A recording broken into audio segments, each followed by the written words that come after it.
Today I'm going to learn you how to snatch.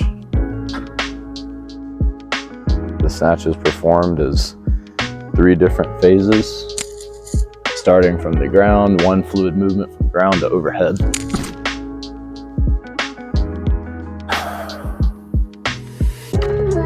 Tutorial going on here? Ooh, Yeah, the mic. yeah, mic'd up. $20 take you a long way.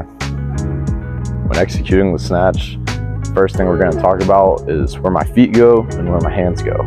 So when approaching the bar, I wipe my feet off on the mat below me. This places my feet right underneath my hips.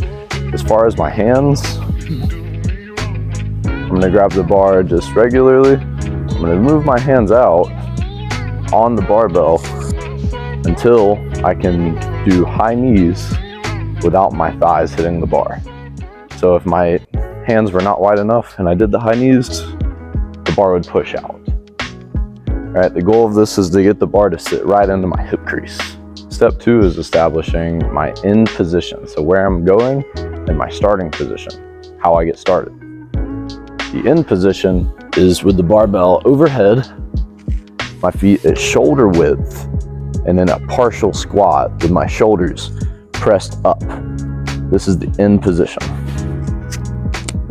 My starting position is going to be at mid-shin with my feet underneath of my hips between my shoulders and my knees, eyes forward, shoulders back, chest up. Step 3 of my snatch progression is the high hang variation. So after setting my feet and hands, I'll stand tall with the barbell in my hip crease, and all I'm going to work on from here is dipping straight down and standing. Be sure that my hips do not sit back.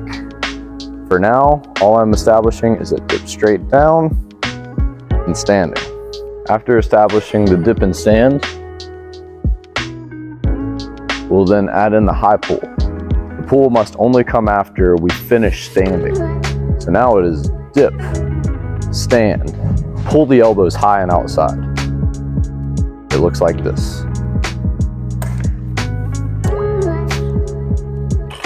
A key point to this motion is that I open my hips and feel the bar drive off without pulling before I reach lockout here. After we've established the dip, stand, and pull, we will add in the turnover. Turnover follows the pull, and it's simply turning my hands over and punching.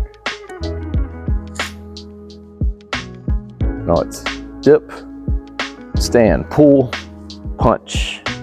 It looks like this in fast motion.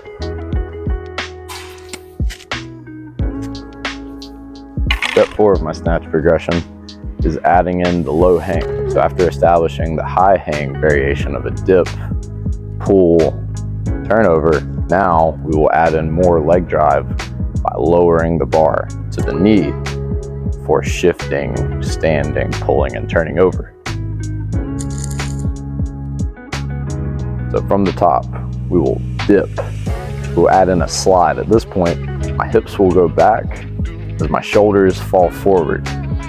We'll come to the top of the knee. From here, you'll see my shoulders covering the bar. You'll see my shins straight up and down.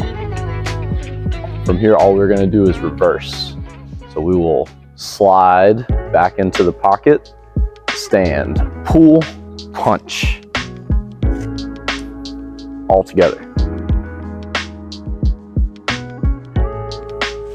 One more.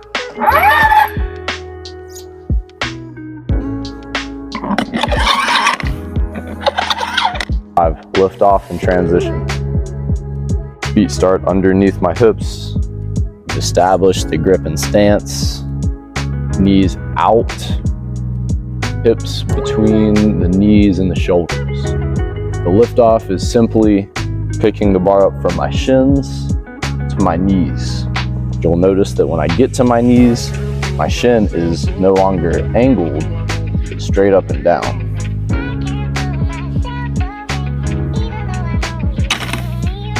What's important, or a great cue to think of, tying my eyes and my hips together. They move at the same time. You'll never see my eyes move before my hips. You'll never see my hips move before my eyes. Eyes and hips rise at the same time to a vertical, straight up and down chin. Now we can fractionalize everything we've learned up to this point in step 6. We'll begin with the lift off, and then it goes into our low hang slide, stand, pull, punch.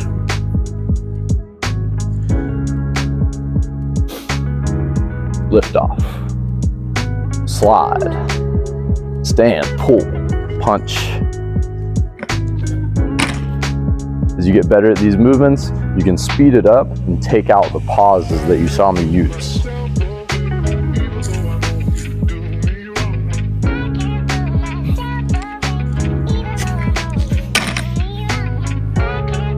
In step 7, we'll add in that ending position that we talked about in step 2.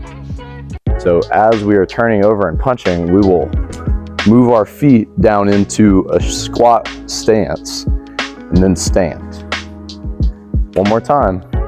As I pull and turn over, I'm going to jump down into a squat stance.